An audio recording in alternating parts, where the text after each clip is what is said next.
So, endocrinology part 3, we start with diabetes, a lot of topic in diabetes, we go through it. Okay, so it's a heterogeneous collection of disorders unified by a state of diminished insulin action which may result from either decreased insulin secretion or reduction in the effectiveness of secreted insulin. So, both of them can happen, and combination of both can also happen. The diagnosis on the base of history, which is very important.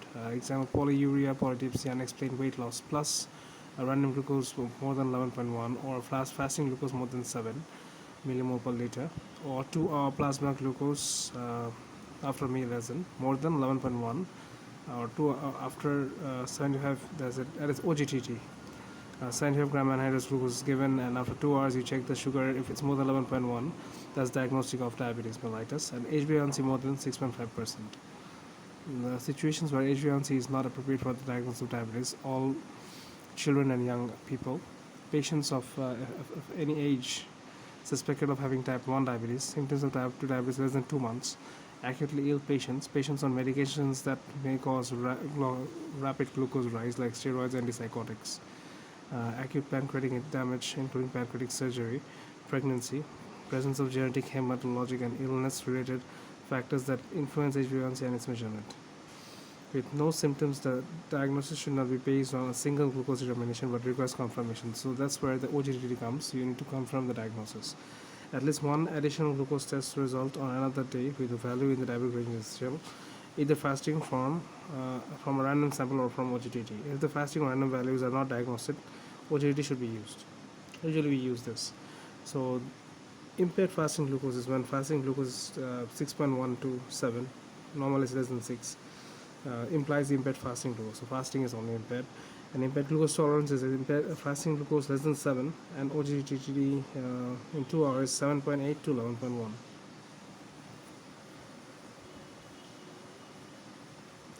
Okay, so management of type 2 diabetes, it's a big topic, important topic as well. So first you have to confirm diagnosis and refer to a GP.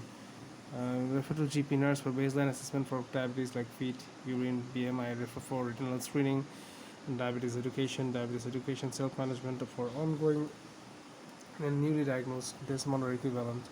Agree and individualize HbA1c target with each patient, taking into account factors such as the person's daily activities, aspirations, likelihood of complications, comorbidities, occupation, and history of hypoglycemia.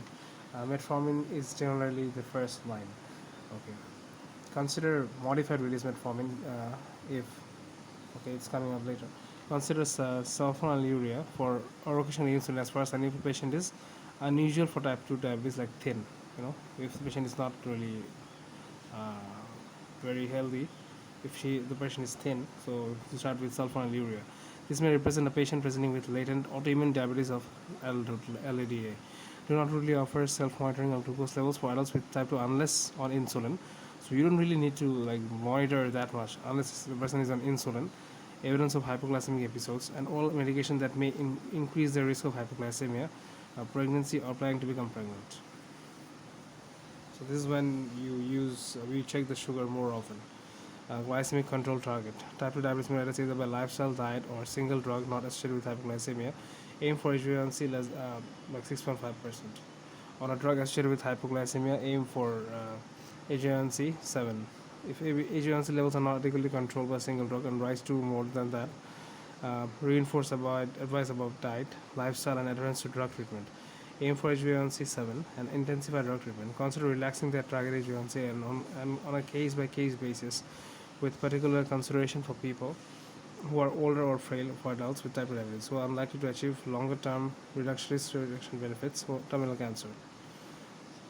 So consider relaxing the HbA1c level target ones for people who are having terminal cancer, or if type control poses a high risk of the consequences of hypoglycemia, for example, patient who are at risk of falling. So only those cases you can really loosen up the target HbA1c, or people who have impaired awareness of hypoglycemia, and people who drive and operate machines.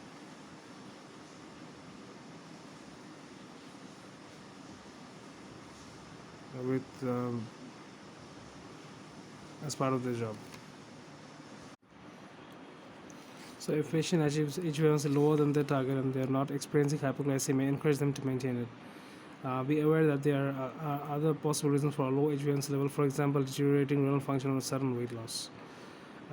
Further steps in management: if patient unable to tolerate metformin as first line, then use DPP-4 inhibitor or pioglitazone or sulfonylurea.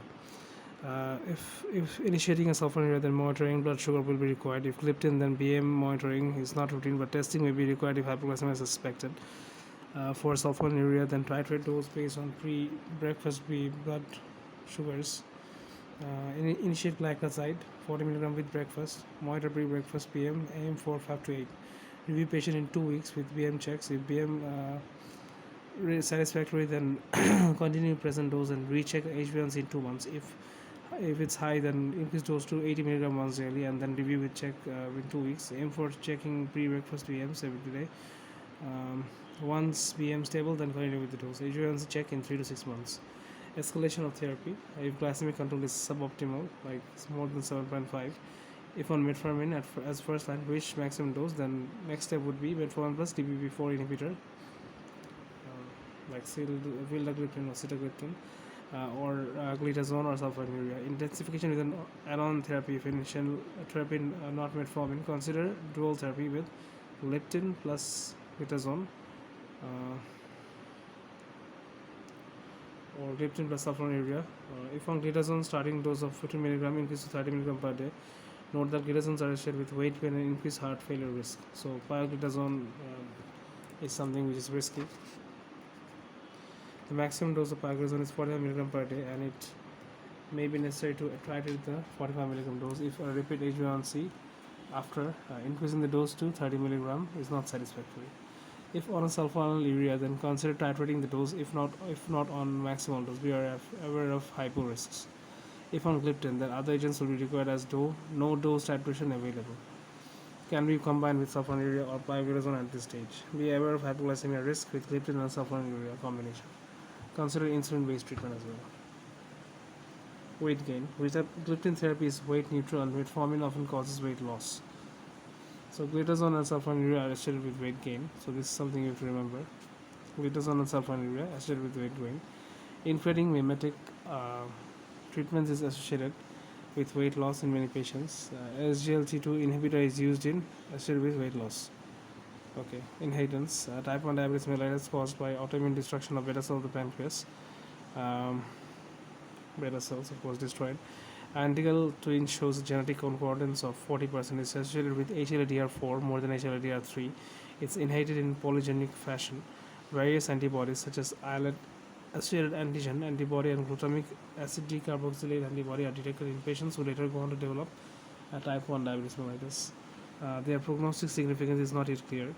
Type 2 is thought to be caused by a relative deficiency of insulin and phenomenon of insulin resistance. Age, obesity, ethnicity are important etiological factors. There is almost 100% concordance in identical twins and no HLA associations. So this is like 100% concordance, no HLA associations in type 2 diabetes mellitus. You have to remember that. Okay, adhesive capsulitis. Frozen shoulder is strongly associated with diabetes type 1, with as many as 40% of patients developing this problem at some stage.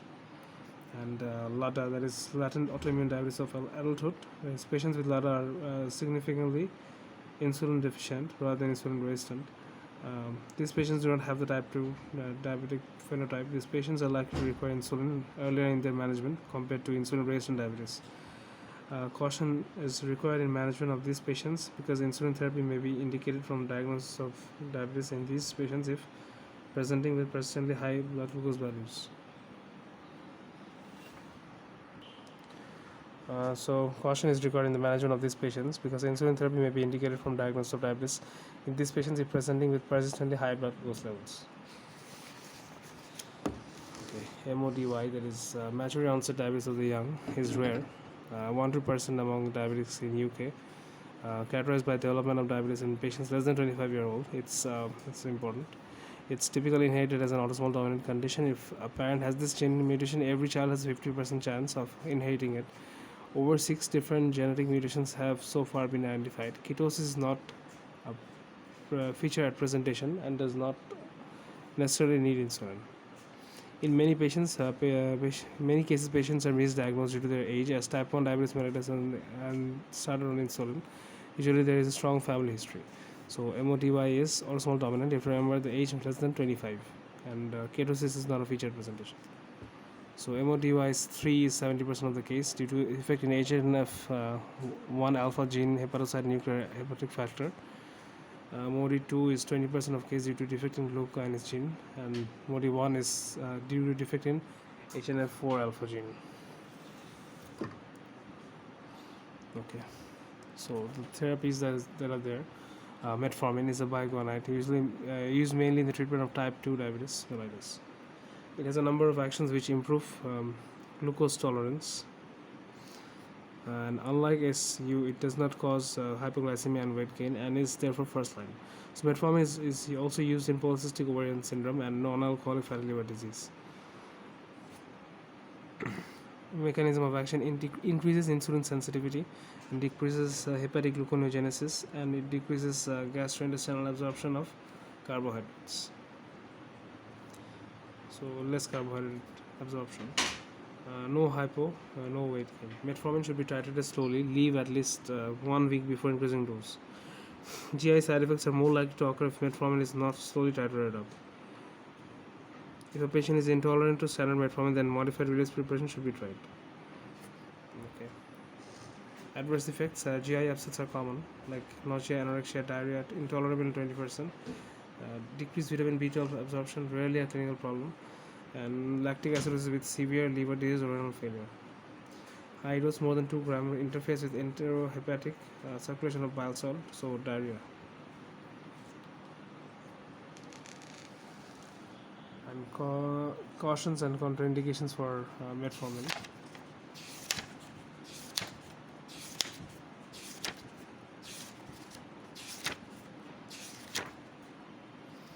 Okay. So review the dose of metformin if eGFR is less than 45. Stop metformin if its eGFR is less than 30. And prescribe metformin with caution for those at risk of sudden deterioration in kidney function, and those at risk of eGFR less than 45.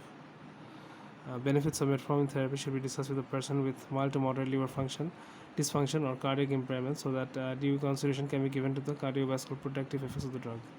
An informed decision can be made on whether to continue or stop metformin. Do not use during suspected episodes of tissue hypoxia like recent MI or sepsis. Alcohol abuse is a relative contraindication, and stop 2 days before general anesthetic. Restart when renal function is normal. Stop prior to IV contrast. Angiography. Restart when renal function is normal. It's now increasingly recognized that lactic acidosis secondary to metformin is rare, although it remains important in the context of postgraduate exam. Metformin is now sometimes used in pregnancy, for example, in women with polycystic ovary. Sulfonylureas work by increasing pancreatic insulin secretion, and hence are only effective if beta cells are functioning. Common adverse effects are both hypoglycemia among all diabetes medications, more common with long-acting preparations such as chlorbromide, and increased appetite and weight gain. And rare adverse effects can be syndrome of inappropriate IDH secretion, bone marrow suppression, liver damage, cholestatic, photosensitivity, peripheral neuropathy, and should be avoided in pregnancy and breastfeeding patients. Next is thiazolidine dienes, glutazones. Already studied that it's not really given in heart failure patients.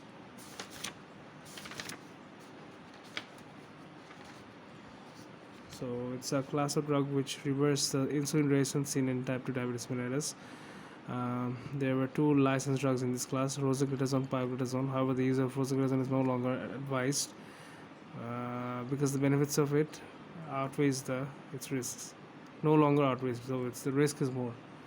The effect of thiaglitazone is mediated by the activation of a transcription regulator called peroxisome proliferator, activated receptor gamma, PPAR gamma. This action modulates adipogenesis and carbohydrate metabolism in adipocyte and skeletal muscle. Agonists of PPAR gamma receptor. So that's what you have to remember. Agonist of PPAR gamma receptor. Important. Peroxisome proliferator activate receptor gamma is an intercellular nuclear receptor. Its natural ligands are free fatty acids and is thought to control adipocyte differentiation and function. Okay. Adverse effect: weight gain and the liver impairment, fluid retention, therefore contraindicated in heart failure. The risk of heart failure is increased if the patient also takes insulin. So fluid retention risk is there, so contraindicated in heart failure, and liver impairment. So with monitor LFT, weight gain is an adverse effect. Recent studies have indicated increased risk of fractures. Rosiglitazone have been withdrawn in the UK. However, note that the US FDA has determined that recent data for rosiglitazone containing drugs such as Avendamet, Avenderil, and generics do not show an increased risk of heart attack compared to the standard type 2 diabetes mellitus medicines, sulfonylurea and metformin. As a result, we are requiring removal of the prescribing and dispensing restrictions for rosiglitazone medicine that were put in 2010. Okay, so we can just skip this part. Pioglitazone is contraindicated in patient with bladder cancer or pioglitazone, remember that, or a history of bladder cancer, or in patients with uninvestigated macroscopic hematuria. Patient with who failed to show an adequate response, pioglitazone should be discontinued. Okay, next is GLP-1, glucagon-like peptide 1, or glucose-dependent insulin-trophic polypeptide, hormones that released by the small intestine naturally in response to oral glucose load. So these are naturally produced in the body. While it's well known that with insulin resistance and insulin beta cell compensation occurs, insufficient beta cell compensation occurs, other effects are seen in type 2 diabetes mellitus. In normal physiology, and oral glucose load results in a greater release of insulin than if the same load is given intravenously. This is known as the incretin effect. So this effect is largely mediated by GLP-1 and is known to be decreased in type 2 diabetes mellitus. Increasing GLP-1 levels either by administration of an analog, mimetics, or inhibiting its breakdown, like DPP-4 inhibitor, is therefore the target of the recent two classes of drug. Okay, so GLP-1, 31 amino acid peptide cleaved from glucagon in L cells in the GI tract, decrease glucagon secretion glucose dependently, increase insulin secretion glucose dependently, delays gastric emptying, decreases food intake and body weight, so was weight loss, can enhance pancreatic beta cell mass through the stimulation of beta cell proliferation, neogenesis in healthy and diabetic rodent. GIP has similar insulin-trophic effect to GLP-1, but GIP does not suppress glucagon secretion. Effects on feeding behavior, if any, are unknown. So there's the effects of GLP-1 and GIP. So GLP-1 mimetics, unlike exenatide, it increases insulin secretion and inhibits glucagon secretion, and licensed for use in type 2 diabetes mellitus, may be combined with metformin, sulfonylurea, or when both fail. Typically results in weight loss. GLP-1 mimetics. Example is exenatide. So you give like the subcutaneous injection BD with 60 minutes before AM and PM meals. Major adverse effect is nausea and vomiting. Antibodies to exenatide in 50% does interfere with efficacy of exenatide. Stop exenatide if pancreatitis is diagnosed. There has been reports of necrotizing and hemorrhagic pancreatitis with exenatide. So there is risk of hemorrhagic pancreatitis, necrotizing pancreatitis with exenatide if the patient has pancreatitis from before.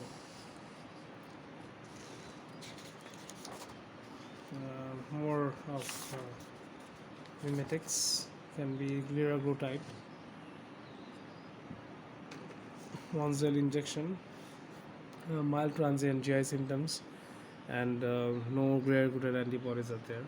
So, okay, diabetic ketoacidosis. When concomitant insulin was rapidly reduced or discontinued, DKA has been reported in type 2 diabetes mellitus on a combination with GLP-1 agonists and insulin who had doses of insulin rapidly reduced or discontinued. GLP-1 agonists are not substitute for insulin, and any reduction of insulin should be done with stepwise manner with careful monitoring. Okay, DPP-4 inhibitor is actually basically reducing the breakdown of GLP-1, inhibiting the breakdown. So incretins are rapidly degraded by DPP-4. Its inhibitor enhanced meal stimulated active GLP-1 and GLP levels to 2 to 3 folds. There are currently 5 gliptins available in the UK. Their sitagliptin is widely used. These are also there. Weight neutral, so doesn't affect weight. Gliptins are useful if patient is at high risk, significant risk of hypoglycemia or its consequences. If a gliptin is in combination with sulfonylurea, decrease the dose of sulfonylurea to reduce the risk of hypoglycemia, and generally are well tolerated with a low risk of hypo, except when used in combination with insulin or insulin secretory drugs. GI disturbance are common. Nasopharyngitis may occur. Serious hypersensitivity reactions, including anaphylaxis, angioedema, exfoliative skin reactions, have been reported. So, serious hypersensitive reaction can occur with this.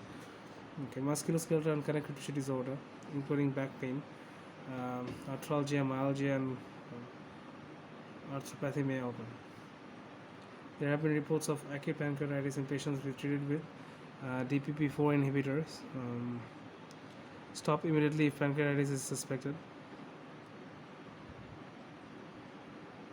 So, reports of acute pancreatitis if patient is treated with DPP-4 inhibitor. Renal impairment. DPP-4 inhibitors are eliminated renally. Dose adjustment is required for patients with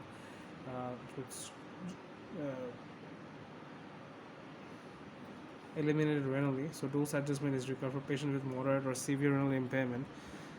Okay. Linagliptin is primarily cleared by non-renal mechanism, so that's good, and therefore does not require dose adjustment in patients with renal impairment. So linagliptin is not required. Dose adjustment is not required. Okay. So in NICE guidelines, gliptins are treatment option in both possible treatment arms: metformin tolerant or metformin intolerant. So metformin tolerant, metformin titrate up to usual maximum dose of 1 gram BD. Gliptin is an option for first intensification if, despite treatment, HbA1c is more than 58. If gliptin has not been used in the first intensification, then it's an option for the second intensification if HbA1c is more than 58. Metformin plus sitagliptin plus sulfonylurea. If metformin intolerant, then gliptin is an option for first line, and therefore, and therapy, first line therapy is as is glitazone, sulfonylurea, or SGLT2 inhibitor. Glitazone is an option for dual therapy as first intensification if after initial therapy the HbA1c is more than 58. So these two can be given. Okay, next is SGLT2 inhibitor, fluozins. So another new class, glucose lowering medication. Mechanism of action is normally filtered in the kidney and is reabsorbed in the so glucose is primarily filtered in the kidney and is reabsorbed in the proximal tubules. So glycosuria occurs when the renal threshold of glucose has been reached, 10 millimole per liter. At this threshold, the proximal tubule cannot reabsorb all the filtered glucose, resulting in glycosuria. So 98% of the urinary glucose is reabsorbed across the membrane of the proximal tubule by SGLT2, and naturally occurring mutation in the SLC5A2 gene, resulting in a defective SGLT2 protein, produces significant glycosuria and resulting in significant problems related to glycosuria, such as UTI. Therapeutic option in type 2 diabetes is to mimic the effect of SLC5A2 mutation and prevent the reabsorption of renal filtered glucose back into circulation. So basically, this one will inhibit SGLT2 and cause glucose to wash out through the urine. So it prevents the reabsorption of renal filtered glucose back into the circulation, thereby reducing hyperglycemia without the side effect of weight gain and hypoglycemia. Key points are SGLT2 inhibitor like dapagliflozin, canagliflozin, empagliflozin, HbA1c reduction weight range from 0.5 to 1.5, promote weight loss and have a low incidence of hypoglycemia. The European Medicine Agency has recommended that dapagliflozin is licensed as an adjunct to diet and medicine and exercise in combination with other low-dose lowering medicines, including insulin, and as a monotherapy for metformin intolerant patients. So it promotes weight loss and have a low incidence of hypoglycemia, but can cause urine infections.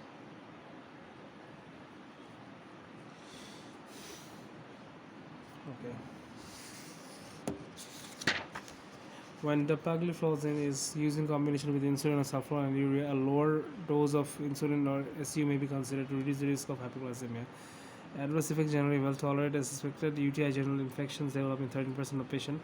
Well, that's only 13%, not that much high. Flaws are dependent on renal function, and efficacy is reduced if in patients who have moderate renal impairment and likely to be absent in patients with severe renal impairment. Dapagliflozin is not recommended for the use in patients with moderate to severe renal impairment. Okay. Glycosylated hemoglobin (HbA1c) is the most widely used measure of long-term glycemic control in HbA1c, as in used in long-term glycemic control (DM). HbA1c is produced by the glycosylation of hemoglobin at a rate uh, produced by glycosylation of the hemoglobin at a rate proportional to the glucose concentration. Level of HbA1c therefore is dependent on red blood cells lifespan, average blood glucose concentration. HbA1c is generally thought to reflect the blood glucose over the previous 2-3 months, although there is some evidence that it is weighed more strongly to glucose levels the past 4 weeks. So 2-3 months actually. So this is summary of recommendations like how to manage type 2 diabetes mellitus. So if HbA1c rises to 48, as in to 6.5% on lifestyle interventions, offer standard release metformin. Support the person to aim for an HbA1c of level 48, 6.5%. If standard metformin is not tolerated, consider a modified release metformin. Okay, first identification. If HbA1c rises to 7.5%, consider dual therapy with metformin and DPP-4 inhibitor or pioglitazone or SU or SGLT2, any of these. Support the person to aim for an HbA1c of level of 53 or 7%. Second intensification, if it rises to 58 or 7.5%, consider triple therapy with metformin, DPP-4 inhibitor and SU, 3 together, or metformin, pioglitazone and SU, or add insulin-based treatment. Support the person to aim for an HbA1c level of 53. If triple therapy is not effective, not tolerated, or contraindicated, consider a combination therapy with metformin, SU, and GLP-1 mimetic for adults with type 2 diabetes who have BMI of 35 or higher, have a BMI lower than 35, and for whom insulin therapy would have significant occupational implications.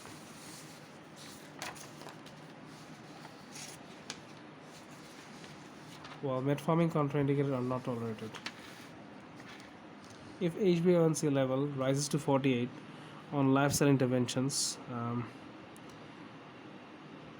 consider one of the following: DPP-4 inhibitor or an SU, SGLT2 inhibitor. Support the person to aim for HbA1c of 6.5% on DPP-4 inhibitor. First intensification, if HbA1c rises to 58, consider dual therapy with DPP-4 inhibitor and pioglitazone, DPP-4 inhibitor and SU, pioglitazone and SU. Support the person to aim for an HbA1c level of 53. Second intensification, HbA1c rises to 58 millimole per liter. Consider insulin-based treatment. If it's still, after second intensification, if it's still 7.5%, consider insulin-based treatment. Support the person to aim for an HbA1c of 53.7. So insulin-based treatment is also important, something to realize. When starting insulin, use a structured program and continue metformin for people without contraindication of intolerance. Review the continued need for the other blood glucose lowering therapies. Offer NPH insulin once or twice daily according to the need. Consider starting both NPH and short-acting insulin either separately or as a pre-mixed biphasic human insulin. So, yeah. Particularly if HbA1c is 75 millimole per liter or higher. Consider as an alternative to NPH insulin using insulin detamir or glargine if the person needs assistance to inject insulin. Lifestyle is restricted by recurrent symptomatic hypoglycemic episodes or would otherwise need twice daily NPH insulin in combination with OG, oral blood glucose lowering drugs. Consider pre-mixed biphasic preparation that includes short-acting insulin analogs rather than pre-mixed biphasic preparation that includes short-acting insulin preparation. If the person prefers injecting insulin immediately or before a meal, hypoglycemia is a problem, or blood glucose level rise markedly after meals. Only offer GLP-1 mimetic in combination with insulin, with a specialist care advising that, and monitoring people on insulin for the need to change the regimen. SGLT2 inhibitor in combination with insulin with or without it's an option as well. Diabetic neuropathy. Nice guidelines. Guidance on the management of DM neuropathy, 2017. Offer a choice of amitriptyline, duloxetine, gabapentin, or pregabalin. So neuropathy, a lot of complications occur. So that's why you give one of the medications as the initial treatment for all neuropathic pain, except trigeminal neuralgia. If the initial treatment is not effective or is not tolerated, offer one of the remaining drugs and consider switching again if the second and third drugs are also not effective or not well tolerated. Consider tramadol only if acute rescue therapy is needed. Consider capsaicin cream for people with localized neuropathic pain who wish to avoid or cannot tolerate oral treatments. When withdrawing or switching treatments, taper the withdrawal regimen to take account of dosage and any discontinuation symptom. Gastroparesis, also a complication of type 2 diabetes mellitus, but more common in type 1. A small particle sized diet, mashed or period food, is advised for symptomatic liver vomiting. Continuous subcutaneous insulin infusion should be considered for adults with type 1 diabetes who has gastroparesis. For vomiting caused by gastroparesis, explain there is no strong evidence that any available antiemetic therapy is effective. Some benefit with domperidone, erythromycin, or metoclopramide. Strongest evidence for effectiveness is for domperidone, but prescribers must take into account its safety profile, in particular its cardiac risk and potential interaction with other medications. Vomiting is caused by gastroparesis in adults with type 1 diabetes mellitus. Alternating use of erythromycin and metoclopramide should be considered. Okay, I didn't know that. Use domperidone only in exceptional circumstances where that is when it's only effective treatment. Very important topic coming up.